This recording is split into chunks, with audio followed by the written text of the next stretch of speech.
Nagpaalala ang Bureau of Internal Revenue sa mga taxpayers na mag-file at magbayad na ng kanilang annual income tax bago po ang deadline sa April 15 upang maiwasan ang mga penalty. Maaaring i-file ang 2025 income tax return sa mga revenue district offices o sa mga online platform ng BIR. Ngayong taon, target ng BIR na makakolekta ng 359.6 billion pesos na excise taxes. Kaugnay niyan, makakasama natin si Ms. Cynthia Lobo, Assistant Regional Director ng Revenue Region 7A, Quezon City. Magandang tanghali po sa inyo, ma'am. Salamat po sa oras. Yes, magandang tanghali po sa lahat ng viewers ng One Balita Pilipinas on Facebook Live. Thank you, Ms. Cheryl, for inviting me. It's my pleasure to be here. And I would like to say hello to our beloved Commissioner, Charlito Mendoza, my fellow revenuers from RR7A, and Sir Eric Diesto, and also to our dear taxpayers po.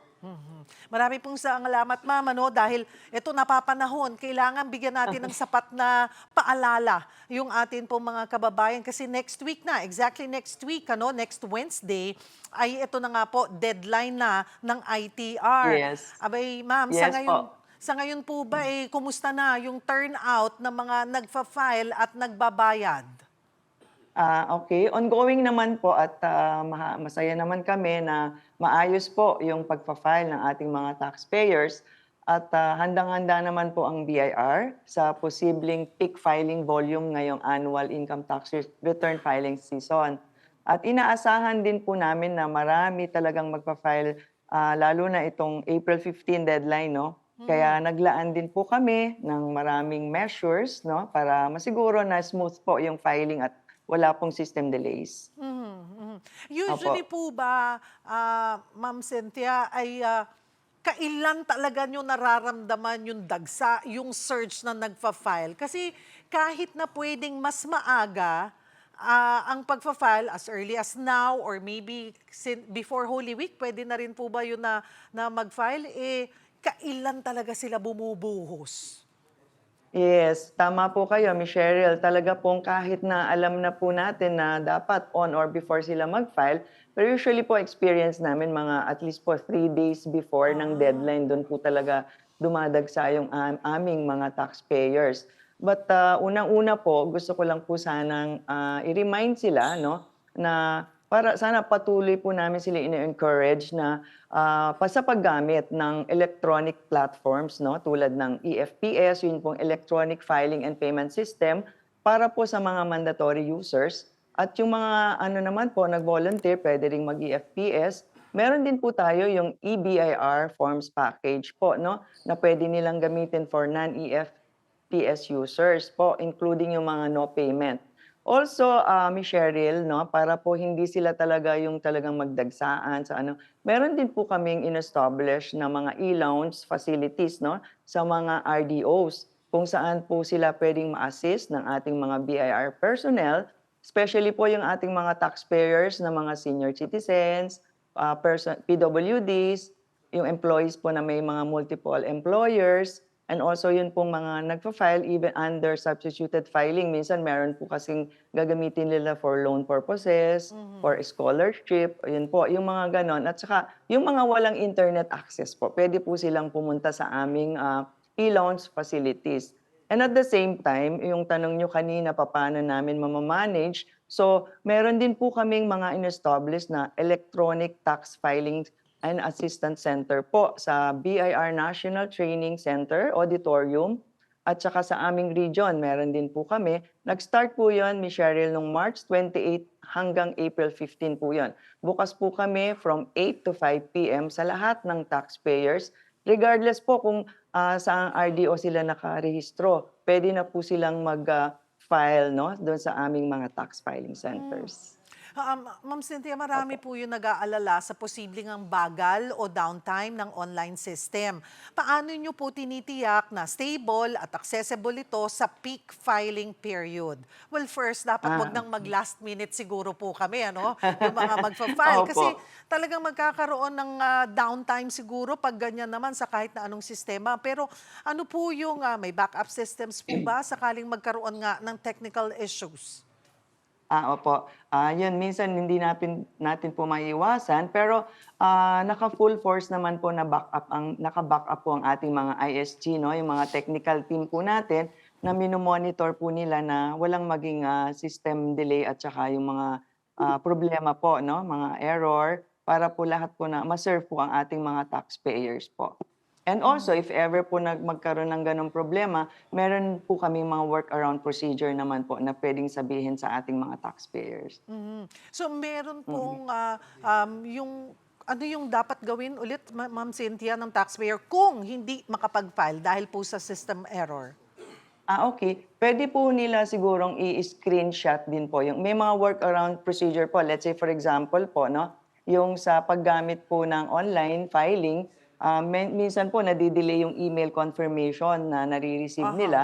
So may workaround procedure po kami nung mga gano'n. After po nilang i-submit yung returns nila online 'no, meron pong message na magpa-pop up do'n, naka-indicate na, "Submit successful. A notification will be sent by your email address."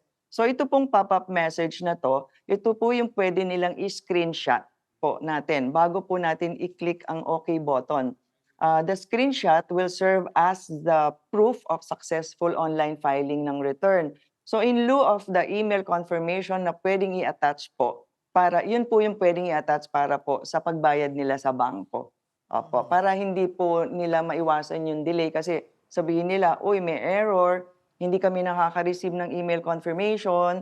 So meron po under RMC 20-2026, linagay na po namin yung workaround procedure. Okay po.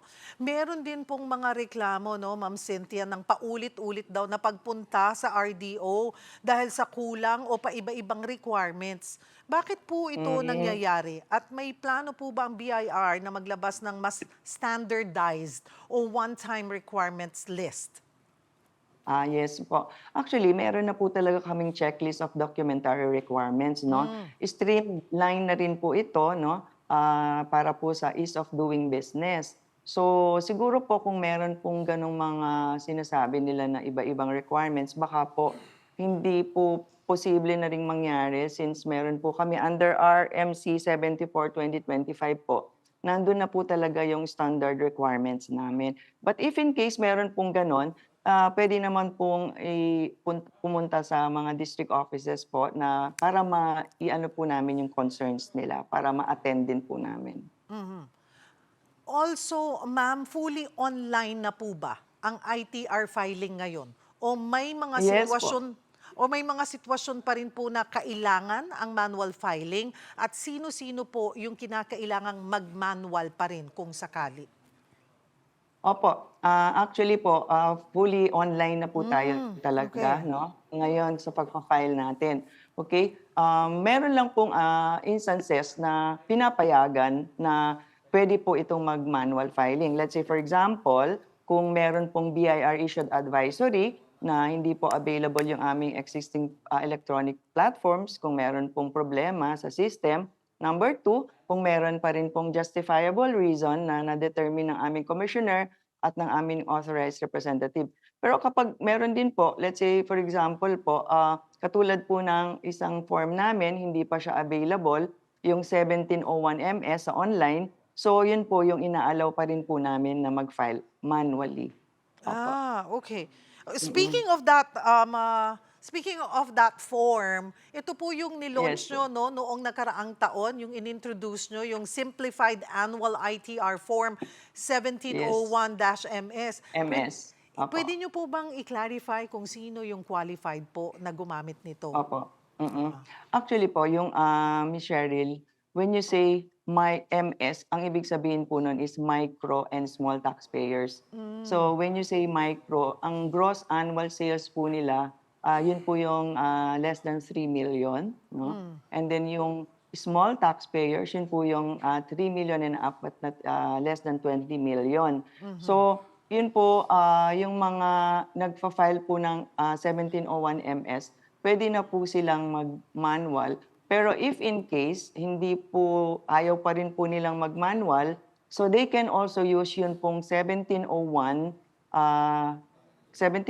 and 1701A po para po gusto pa rin nilang file online. So allowed pa rin po siya. Opo. Ano po ba yung mga karaniwang pagkakamali ng taxpayer sa form na ito? Paano po masisiguro na tama yung pag-file gamit itong simplified form?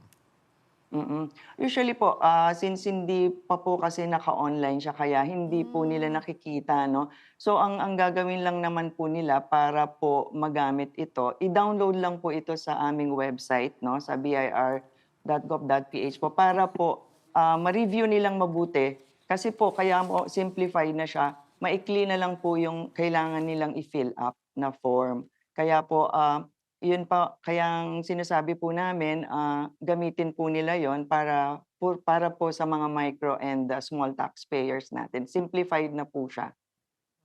Opo. Okay, dito po tayo dun sa pagbabayad, Ma'am Cynthia. Saan maaaring magbayad ng ITR? And let's remind them of the penalty na pwedeng Opo. ma-incur po pag hindi ka umabot sa deadline. Sa payment, opo. Yun po, meron po tayong sa pagbabayad naman po, marami po tayong e-payment channels na in-establish po, no? Yun pong sa DB, yung Land Bank, no? Meron din po sa Union Bank.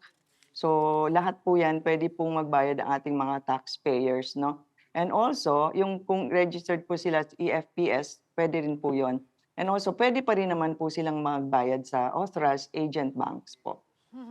But then again, ipaalala po natin sa mga kapatid na pag hindi sila nakabayad on time, hindi po ba may penalty po yan? Tsaka interest? Yes po, opo. Aha. Kaya po, kami po, patuloy po namin silang nire-remind regarding po doon sa pagbabayad ng on time. Definitely po, magkakaroon po tayo ng penalty. Oo. Pero sa isang banda po, yun namang iba po, yung sinasabi namin na hindi na pwedeng imposan ng penalty, yung mga pag nag-file po, yung wala na pong wrong venue ngayon. So kasi anywhere, pwede na po silang magbayad. Kaya wala na pong dahilan na para sabihing malate pa po silang magbayad. Aha.